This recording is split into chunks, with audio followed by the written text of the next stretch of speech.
अगर उस समय आपने हमारे छोटे भाई जंगम, जिसको हम लोग जंगम के नाम से बुलाते हैं, हम लोग घर पे इयन बॉथम नहीं बुलाते, हम लोग जंगम करके बुलाते हैं, अगर आपने इयन बॉथम को उस समय वोट दिया होता तो यहाँ पे इस एरिया में जिस तरीके से आपके आज के सिटिंग एमएलए छेसांग फागपा ने आप सबको इतना निग्लेक्ट किया है, मुझे बहुत दुख है इस बात का कि कभी आए भी नहीं यहाँ पे आपसे मिलने, वो आप सबको झेलना नहीं पड़ता। जैसे हमारी पार्टी एनपीपी ने कभी भी किसी भी जनजाति के तरफ हमने कभी भी भेदभाव नहीं किया। हमने कभी ये नहीं सोचा कि ये गारो है या ये हाजोंग है या ये कोच है या ये राभा है या ये मान ट्राइब है या ये मुसलमान है। हमने कभी धर्म के विषय में भी और जाति के विषय में भी हमने कभी भी भेदभाव नहीं किया। वैसे ही मुझे ये गुण हमारे युवा लीडर श्री इयन बॉथम के सांगमा में दिखता है। चीफ मिनिस्टर स्कीम से पैसा भी दिया है। आपके कॉन्फ्रेंस को मैंने बहुत बार अटेंड किया है, बहुत बार अटेंड किया है, और इन कॉन्फ्रेंसेस में आप सबसे मिलके मुझे आज हाजोंग समाज के जो कठिनाइयां हैं उन सब के बारे में मुझे पता है। मुझे आपकी तरफ से मेमोरेंडम भी नहीं चाहिए, लेकिन आज मैं ये कहना चाहूंगा कि अगर हम लोग एक साथ मिलके काम करें तो हम लोग बहुत आगे बढ़ सकते हैं, बहुत आगे। और ये सिर्फ एनपीपी ही कर पाएगी भाई और बहनों। मेघालय स्टेट में कितना एनपीपी सरकार ने कितना काम किया है, कि आप खुद इस किताब को अगर पढ़े तो आपको पता चल जाएगा। मैं आपको यहाँ पे पहुंचाऊंगा ये किताब, फोकस और फोकस प्लस। ये फोकस और फोकस प्लस भी एक बहुत ही यूनिक किस्म का एक स्कीम है, जो मेरे ख्याल से दुनिया में एक ही स्टेट होगा, मेघालय, जहाँ पे ऐसा एक प्रोग्राम चल रहा होगा। एक लौता स्टेट है मेघालय। अब ऐसा स्कीम जो कि किसानों के लिए हमारे सीएम साहब ने अलग से बनवाया है। ये किसान आज 5,000 रुपए फोकस और फोकस प्लस के थ्रू 5,000 और मतलब 10,000 अगर एक फार्मर को, एक किसान को अगर ये पैसा मिले तो आप सोच सकते हैं कितना उनको मदद मिल रहा है। आज यही है प्यार जो हमारे सीएम साहब का है किसानों की तरफ, गरीबों की तरफ, मजदूरों के तरफ। यही इसी की वजह से आज हम सबको इतना ये जो डेवलपमेंट है, जो सोसाइटी के लिए है, जो ऐसे निग्लेक्टेड सोसाइटी के लिए है, आज ऐसा स्कीम हमें देखने को मिल रहा है। तो इसीलिए भाई और बहनों, मैं ज़्यादा आज बोलना नहीं चाहता। मैं सिर्फ आपको अपने छोटे भाई के बारे में बोलना चाहता हूँ। हम लोगों ने बहुत देखा है 2-in-1 स्टीरियो, पहले रेडियो भी था उसमें और टेप रिकॉर्डर भी था। हमारे जगदीश हाजोंग साहब ने अभी भी बोला क्या कहते हैं, buy 1 get 3 फ्री वाला। मैं भी आपको यही बोलना चाहता हूँ कि आज जो हमारे कैंडिडेट हैं मिस्टर इयन बॉथम के सांगमा, आज वो मेरे छोटे भाई हैं। आज हमारे सीएम साहब के भी छोटे भाई हैं। हमारे मैडम एगथा जो एमपी हैं उनके भी छोटे भाई हैं।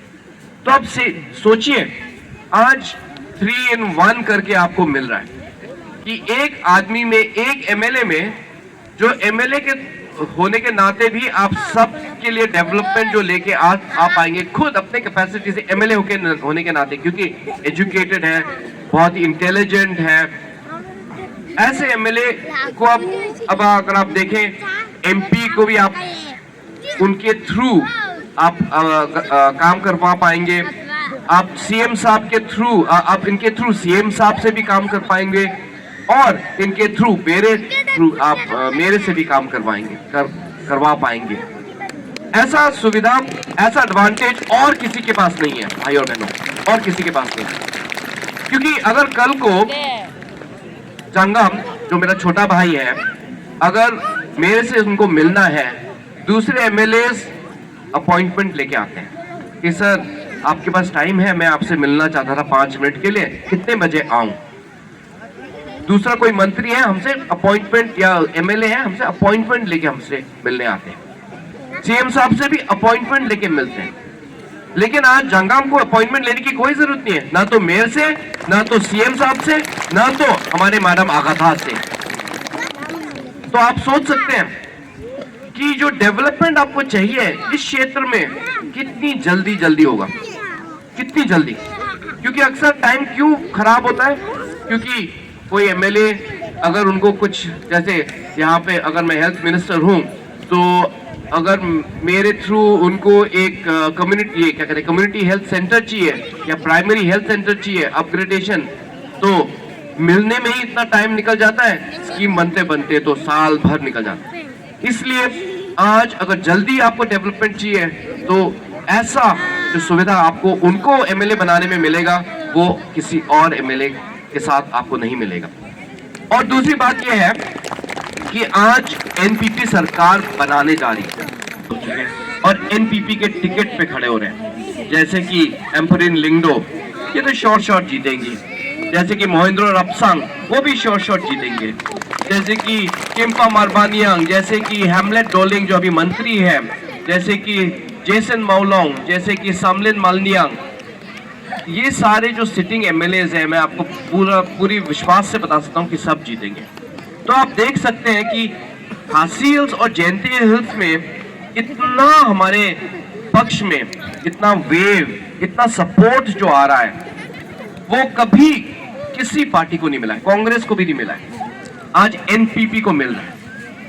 हमें बहुत गर्व है, हमें बहुत इस बात से हमें बहुत खुशी महसूस होती है कि आज खासी हिल्स और जयंती हिल्स के हमारे जो भाई हैं, हमारे बहन हैं वहाँ पे, वो भी इतना हमें सपोर्ट दिखा रहे हैं, हमें सपोर्ट दे रहे हैं। और मैं आप सब से भी आज, हमारे हाजोंग भाई, हमारे हाजोंग बहनों से भी मैं यही आप सबसे वही रिक्वेस्ट करूंगा कि आज पूरा स्टेट एकजुट हो रहा है।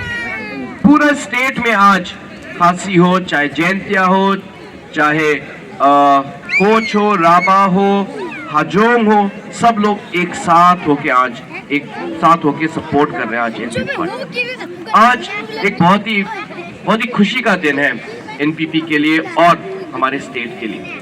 तो इसी वजह से मैं भी यही चाहूंगा कि हम लोग सपोर्ट करें, क्योंकि आज एनपीपी ही सरकार बनाएगी। दूसरे पार्टीज जो आके आपको बोलेंगे कि सरकार बनाने जा रहे हैं, बिल्कुल झूठ।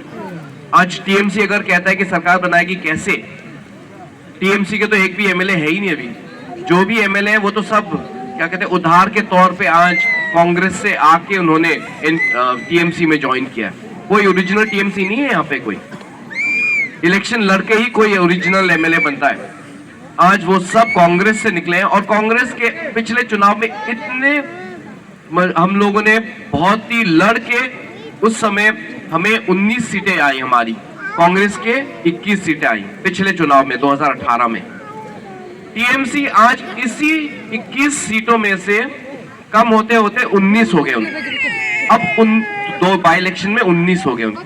अब 19 के बाद इस 19 को अगर देखा जाए तो आप सोच लीजिए कि अगर टीएमसी आधा आज कांग्रेस से निकल के टीएमसी बनी है, तो फिर 19 की जगह आज के 9 सीटें आई, आधा, क्योंकि आधा तो कांग्रेस में रह गया है। तो टीएमसी कैसे सरकार बनाएगी? कैसे 9 एमएलए उनके अगर आ भी जाते हैं फिर भी उनकी सरकार नहीं बन सकती। तो ऐसे ये सब कह के, लोगों को झूठ बोल के, लोगों को गुमराह करके इस इलेक्शन में कहा जाएगा, इन सब चीजों का आप विश्वास मत कीजिए भाई और बहनों। मैं आपको कॉन्फिडेंस से कहता हूं कि एनपीपी की ही सरकार बनेगी और हमारी सरकार सिंगल मेजॉरिटी, सिंगल पार्टी करके हम लोग इस बार सरकार बनाएंगे। हमारी 35 सीटों से ज्यादा हमारी सीटें आएंगी इस बार, मुझे पूरा भरोसा है। हमें किसी भी पार्टी की जरूरत नहीं पड़ेगी इस बार, हम लोग अकेले एनपीपी सरकार बनाएंगे।